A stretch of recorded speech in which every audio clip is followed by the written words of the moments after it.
¿Qué tal? Sean bienvenidos a uno de los tantos canales de bajo presupuesto de internet, donde todos tenemos un rincón.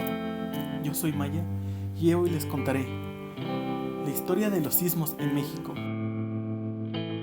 En México ha habido un total de 230.999 sismos desde el 1 de enero de 1957 hasta el 17 de septiembre del 2021, aunque no sé si es un dato exacto, ya que me baso en el Servicio Sismológico de México, el cual fue fundado el 5 de septiembre de 1910, y su propósito es mantener la red de monitoreo de sismos en todo el país y que operen en altos estándares de calidad y de manera continua. Pero con todo eso vamos a basarnos para mencionar los sismos y sus acontecimientos. Sin más relleno podemos comenzar. Los puntos que vas a ver a continuación solo son pequeños resúmenes de cada sismo. Faltan muchos datos, así que los invito a investigar por su propia cuenta.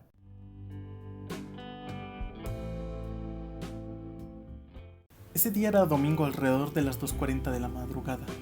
Con un epicentro ubicado en el puerto de Acapulco, por la costa de Guerrero, las ondas sísmicas llegaron a la ciudad con una magnitud que no ha sido aclarada, ya que van desde el 7.6 hasta 7.8, aunque el Servicio Geológico de Estados Unidos menciona que fue de 7.9 en la escala de Richter. Al haber ocurrido en la madrugada, varias personas regresaron a dormir por las altas horas y a falta de luz eléctrica, aunque varios turistas por el miedo a las réplicas decidieron quedarse en los pisos bajos, pero al apenas salir el sol no se podían imaginar la gravedad de los daños, empezando por el más importante, por el cual se le conoce como el terremoto del Ángel, la caída de la Victoria Alada, mejor conocida como el Ángel de la Independencia, tirado y destrozado en el corazón del Paseo de la Reforma, también junto con escombros de edificios que estaban en la esquina de Álvaro Obregón y La Frontera, en la colonia Roma, donde sacaron alrededor de 10 a 12 familias. Los mayores daños ocurridos en la Ciudad de México se concentraron entonces en la delegación Cuauhtémoc. Según los periodistas de la época, se reportaron varios decesos, junto con 1000 edificios reportados con algún tipo de daño, hasta con escaleras rotas dejando atrapados a varias personas, incluyendo la caída de bardas, grietas en estructuras y acabados entre ellos. Varios cines que quedaron totalmente destruidos dejaron sin trabajo a mucha gente, más los edificios del Politécnico que fueron destrozados. Mencionando más poblaciones afectadas en las que se encuentra San Marcos, Tuxtla, entre otras del estado de Guerrero. Los daños principalmente se debieron a que la mayoría de las estructuras estaban hechas con materiales precarios y poco resistentes, como el adobe. Momentos después de ver los daños, mucha gente por las grietas en sus edificios decidieron acampar afuera de sus casas, y mucha gente que no fue afectada ayudó a rescatar a gente, salvando a las familias de los edificios derrumbados. Pero ese no era el final de la tragedia, ya que el registro menciona alrededor de 700 personas fallecidas y un registro de 2.500 heridos, aunque el registro menciona que fue más bien 160 personas fallecidas, ya que tiene más sentido pensando que la mayoría de los edificios colapsados estaban vacíos y no tenían ni una sola persona adentro cuando empezó el temblor. Pero continuando, quiero mencionar algunas anécdotas que encontré de gente que lo vivió. Estas fueron encontradas en comentarios de los artículos, que no sé si decir que son verdad del todo, ya que cuesta trabajo pensar que hay gente de esa edad en internet, pero todo queda en su criterio.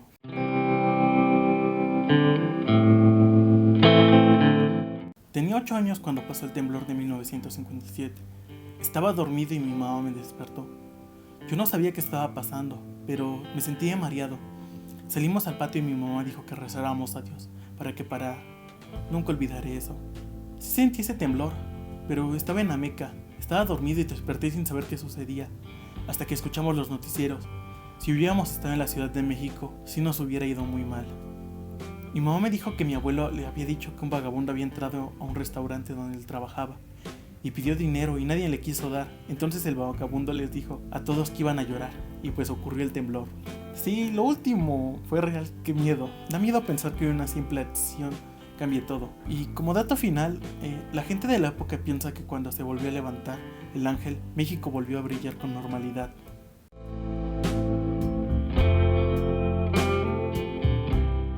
Este terremoto sucedió el jueves 19 de septiembre de 1985 a las 7:17 hora de la mañana y alcanzó una magnitud de 8.1 en la escala de Richter.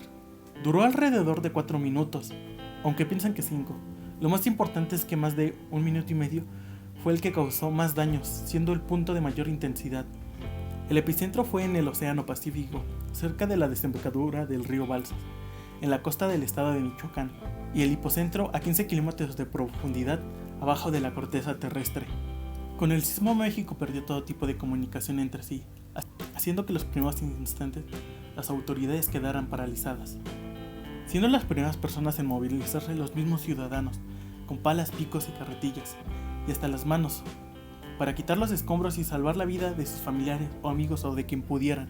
Los daños causados por el sismo son demasiados, entre ellos podemos encontrar como primero y más importante los hospitales como el General de México y el Hospital Juárez, el Centro Médico Nacional del IMSS, entre muchos otros, que si no sufrieron daños quedaron sin energía eléctrica, cerrando mucho sus puertas, impidiendo que la gente vea a sus familiares que estaban ahí, y todavía más los que ingresaban, entre otros daños.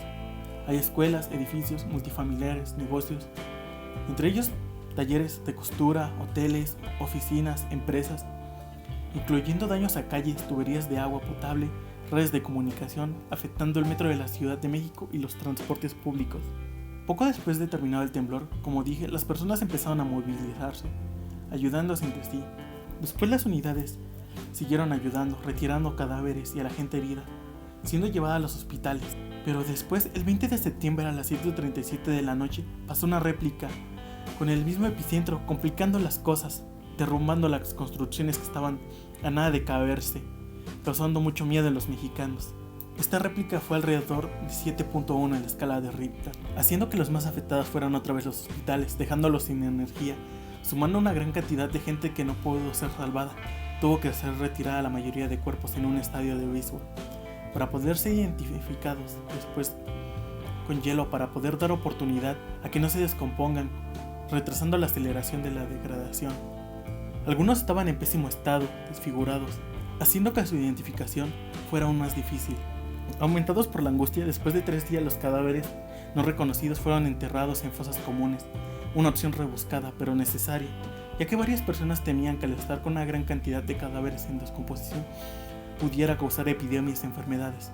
Ese miedo hizo que exigieran vacunas para las distintas enfermedades. Hasta mucho después, con la comunicación restaurada, pudieron explicar que las epidemias no surgen de manera espontánea y se estaba con ellas desperdiciando vacunas. Pero con la gran cantidad de heridos, también hay una gran demanda de bienes, tanto comida como medicamentos. Así que varios países, al enterarse de la catástrofe, mandaban ayuda, siendo el presidente de Cuba, Fidel Castro, uno de los primeros en ofrecer ayuda, con ellos siguiendo más. Pero siendo los primeros en ayudar, no fue suficiente para hacer un cambio, ya que los primeros aviones con suministros venían con muchos medicamentos revueltos, junto con ropa donada.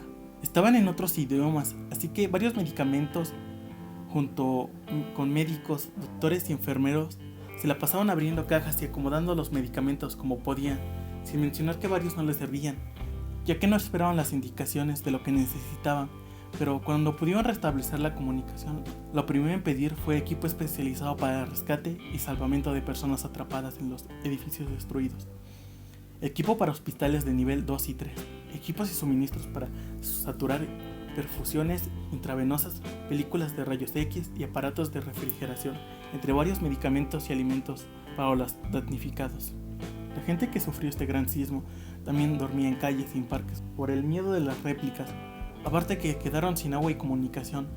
Realmente fue un gran golpe para México, con una cantidad estimada que no me parece ser muy cierta de 3.692 o hasta 3.962 muertos por el sismo. Y las cifras de heridos superan los 10.000 hasta 20.000, aunque parece un dato algo elevado. Pero eso no se compara con una cifra más de 200.000 personas que quedaron sin hogar por todas partes del país, que fueron afectadas por el sismo. Y estos solamente son algunos recuentos de la ciudad, ya que el sismo se expandió por más partes. Los mexicanos tuvieron que pasar días difíciles, pero nunca se rindieron, y los demás países no dejaron solos, demostrando que sí se podía, ya que los daños estimados superan los $8.000 millones.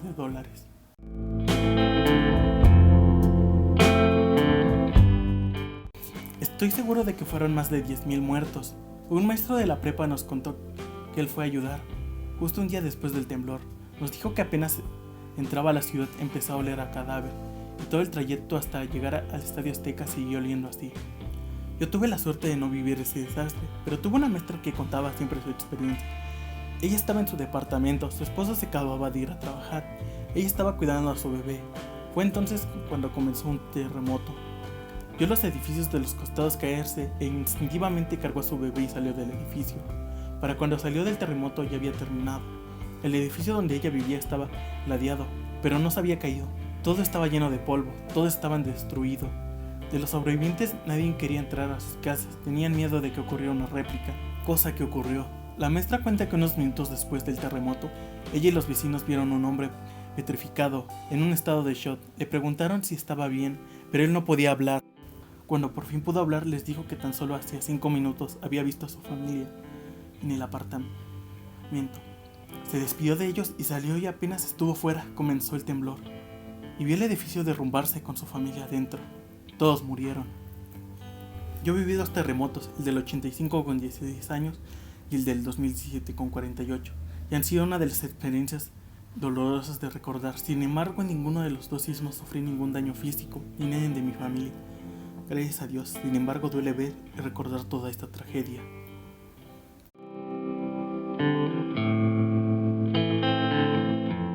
En Colima y Jalisco era el lunes 9 de octubre de 1995. Eran las 9:35 de la mañana cuando sucedió un sismo de 8.0 a 25 kilómetros de profundidad, con epicentro en el mismo límite de Colima y Jalisco. Este sismo es olvidado y es extraño, ya que causó muchos daños por los excesos al pegar en una costa, provocando muchos daños con muchos damnificados. Aparte que destruyó un mercado, una iglesia, una escuela, una sucursal de banco en Jalisco, pero la más afectada fue Colima, para ser exacto la ciudad de Manzanillo, donde se derrumbó un hotel en la Costa Real junto con inmuebles dañados, y hasta en una cárcel se reportaron daños. Varias personas quedaron atrapadas en escombros. Las autoridades trabajaban rápido, pero para complicar algunos rescates se produjo un tsunami con olas de hasta 4 o 5 metros en la costa de Manzanillo, Colima y Chamela, Jalisco, siendo las playas de Manzanilla las más afectadas. Por desgracia provocaron la muerte de 50 o 58 personas y alrededor de 35,000 damnificados. A pesar de todo lo que causó, parece ser un sismo olvidado por las bajas muertes y el daño comparado con otros parece poco, pero aún así me parece importante, ya que la misma página del gobierno carece de información, así que no lo olvides o estarán condenados a repetir la misma historia.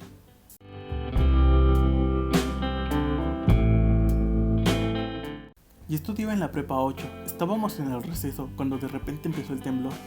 Me parecía interminable, en verdad duró bastante y hasta se abrió un poco la tierra. Se escucharon todos los cristales romperse del cerro y de la misma prepa. Cuando se detuvo, pues todos a correr a tomar algún transporte público, pero iban hasta el gorro, y yo vi varios carros que en su desesperación se cruzaban el camellón o iban muy alterados manejando. Se hizo un caos total, se alcanzaba a ver una nube enorme de tierra de ese hotel que se cayó. Yo lo viví en un consultorio de urgencias. Estaba revisando a una niña en el IMSS. Se cayeron los techos, se rompieron los vidrios, no se veía nada. Yo tenía 13 años, iba en una secundaria y estábamos en el receso. Todo era un caos. Yo corrí a la plaza cívica y una amiga me abrazó. Yo escondí mi cabeza en su pecho y no veía nada. Solo escuchaba gritos y el ruido de la tierra. Al poco rato mi papá llegó por mí y me dijo que se había caído el hotel de la Costa Real y la casa donde vivíamos se había cuarteado toda. Pero no se cayó. La semana siguiente tuvimos que dormir en la calle, a la intemperie, con unas lonas, porque iban a demoler la casa, porque estaba muy dañada. Y después nos fuimos a vivir a otra casa. No me acuerdo cuánto tiempo pasó para volver a la escuela.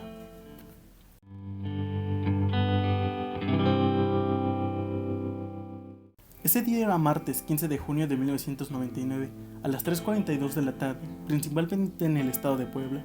Fue azotado por un sismo de 7.0 a 20 kilómetros al sur de Tehuacán, Puebla, y a 230 kilómetros al suroeste de la Ciudad de México. Se sintió en ciudades y poblados del sur de Puebla y del norte de Oaxaca, con menor medida en los estados de México, Tlaxcala y Veracruz. Con apenas una duración de 45 segundos, al haber sido en la tarde, mucha gente pudo estar algo más tranquila, al tener a sus familiares cercas. Aparte que la mayoría de daños solo eran materiales, en especial viviendas, edificios antiguos, pero de igual manera la población y viviendas fueron afectadas, junto con escuelas, hospitales, junto con el Palacio Municipal de Puebla, el más afectado con un daño total de 200 millones de pesos. Por lo mismo que el sismo no fue tan grave y parecía ya baja su intensidad comparado con otros, ya que la cantidad de personas fallecidas se calculaba en entre 15 a 20 personas, con una cantidad de 188 heridos para hacer un sismo menor de intensidad, aunque no se quitaron de daños, ya que fue muy significativo el daño que sufrieron. Un sismo bastante tranquilo comparado con otros vividos anteriormente, que simplemente causó pocos daños, aunque lamentablemente comparado con otros parecía el mejor.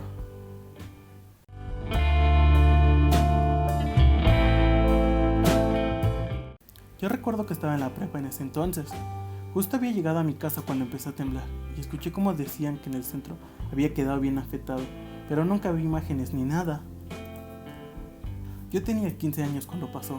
En ese entonces fue un milagro para nosotros los alumnos. Estábamos en el examen final de matemáticas cuando empezó a moverse los pupitres de un lado a otro.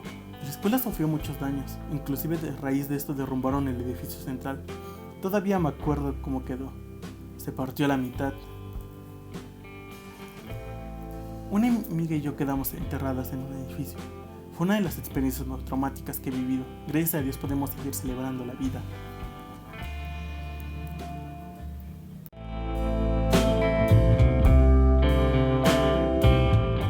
Con estos sismos terminamos el video. La historia de México y sus sismos es fascinante, aunque muy trágica.